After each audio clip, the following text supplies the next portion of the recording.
జగన్మోహన్ రెడ్డి గారు నిన్న లాంచ్ చేసినటువంటి డిజిటల్ యాప్ ఏదైతే ఉందో 'జగన్ 2.0 సూపర్ యాప్'. అది ఆయన లాంచ్ చేసినటువంటి నెక్స్ట్ గంటల వ్యవధిలోనే సంచలనాలు సృష్టిస్తూ ఉంది. జగన్ గారు లాంచ్ చేసిన మొదటి గంటలోనే 28,000 డౌన్‌లోడ్స్ చేసుకున్నటువంటి యాపు. ఆ తర్వాత రాత్రి అయ్యేసరికి 1,00,000 దాటి తెల్లారేసరికి అది 2,00,000 డౌన్‌లోడ్స్‌కి చేరువైంది. అంటే వైఎస్ఆర్ కాంగ్రెస్ పార్టీ శ్రేణులు దాని మీద ఎంత ఆసక్తి చూపుతున్నాయో. అఫ్‌కోర్స్ వైసీపీ శ్రేణుల కంటే వాళ్ళని వ్యతిరేకించి, ద్వేషించే శ్రేణులే దీనికి బ్రాండ్ అంబాసిడర్‌లుగా అలా జగన్ లాంచ్ చేయగానే ఇలా డిబేట్ పెట్టేసి దాని మీద గంటలు గంటలు రకరకాల వ్యాఖ్యలు చేసుకుంటూ దీనికి మరింత ఊపుదిస్తూ ఉన్నారు. బహుశా వాళ్ళు బ్రాండ్ అంబాసిడర్‌లుగా దీన్ని ప్రమోట్ చేయడం కూడా ఇంతగానం డౌన్‌లోడ్ చేసుకోవడానికి కారణమైందేమో.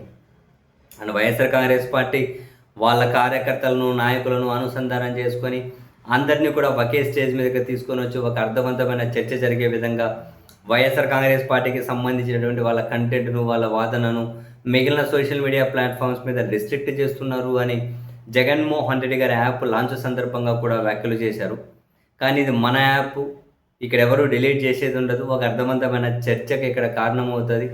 వైసీపీ శ్రేణులు, కార్యకర్తలు, నాయకులతో, రాష్ట్ర పార్టీ నాయకత్వంతో ఎప్పటికప్పుడు కనెక్ట్ అయి ఉండొచ్చు. వైసీపీకి సంబంధించి లైవ్ కవరేజీలైనా, ఇంకేమైనా వీడియో ఫుటేజ్ అయినా అన్నీ ఇక్కడ ఉంటాయి. అని ఇంతకుముందే వాళ్ళు తీసుకొని వచ్చిన డిజిటల్ లైబ్రరీ అనేది ఏదైతే ఉందో దాన్ని కూడా దీనికి అనుసంధానిస్తాం, విడతల వారీగా దీన్ని ఎక్స్పాండ్ చేసుకుంటూ వెళ్తాము అని జగన్మోహన్ రెడ్డి గారు కూడా ప్రకటించి ఉన్నారు. బట్ ఏది ఏమైనా వైఎస్ఆర్ కాంగ్రెస్ పార్టీ శ్రేణులు దీని మీద చాలా ఆసక్తి చూపుతూ ఉన్నారు.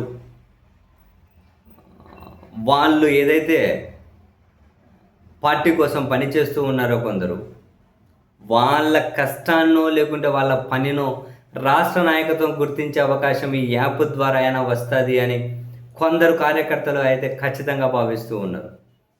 ఏది ఏమైనా ఇంకా వైఎస్ఆర్ కాంగ్రెస్ పార్టీ శ్రేణులు దీన్ని క్షేత్రస్థాయికి తీసుకెళ్ళి, ఒకవేళ పెద్దగా దీన్ని ఎట్లా డౌన్లోడ్ చేసుకోవాలి, ఏం చేయాలని తెలియని కార్యకర్తలతో కూడా కింద వరకు డౌన్లోడ్ చేయించాలని ఒక కార్యక్రమాన్ని కానీ మైట్ బి వాళ్ళు ప్లాన్ చేసుకోవచ్చు. వెరసి ఇది చాలా వేగంగా డౌన్లోడ్ చేసుకుంటూ వెళ్తూ ఉంది కాబట్టి మరిన్ని లక్షల మంది ఇందులో భాగస్వాములు అవ్వచ్చు. సరే, అందరూ వైసీపీ శ్రేణులు అవుతారని చెప్పలేంలేండి. మిగిలిన వాళ్ళు కూడా ఇక్కడ ఏం జరుగుతుంది, ఏం చర్చిస్తున్నారు, దానికి ఏదైనా చూడడం అలవాటే కదా, పక్కింటి ఏం జరుగుతుందో తెలుసుకోవాలని. సో వైసీపీ శ్రేణులే కాకుండా వాళ్ళని వ్యతిరేకించే వాళ్ళు కూడా దీంట్లో ఏం జరుగుతుందని చెప్పి అందులోకి వెళ్ళి స్క్రీన్ షాట్లు పట్టుకొచ్చుకొని రకరకాలు మనుషులైతే ఎగబడతారు. అఫ్కోర్స్ వైఎస్ఆర్ కాంగ్రెస్ పార్టీకి కూడా అలా భిన్న చర్చలు చేసే వాళ్ళు కావాలి. ఏదైనా ఎక్స్ట్రీమో, అబ్యూజివో, దారుణంగా పర్సనల్ అటాక్స్ లాంటివి లేకుండా ఏ ప్లాట్ఫామ్ మీదైనా ఒక అర్థవంతమైన చర్చ జరగాలి. జగన్మోహన్ రెడ్డి గారు చెప్పిన దాని ప్రకారం అటువంటి అర్థవంతమైన చర్చ కోసమే యాప్ తీసుకొని వచ్చాము అని చెప్పి అయితే అంటూ ఉన్నారు. చూడాలి, మరింతగా యాప్ను విస్తరించి వైఎస్ఆర్ కాంగ్రెస్ పార్టీ శ్రేణులకు మరింత సహాయకరంగా యాప్ ఉండబోతుందా, వైఎస్ఆర్ కాంగ్రెస్ పార్టీకి యాప్ ద్వారా ఎంతవరకు మేలు జరగబోతోంది, రాబోయే రోజుల్లో మరింత క్లారిటీ అయితే రావాల్సిన అవసరం ఉంది.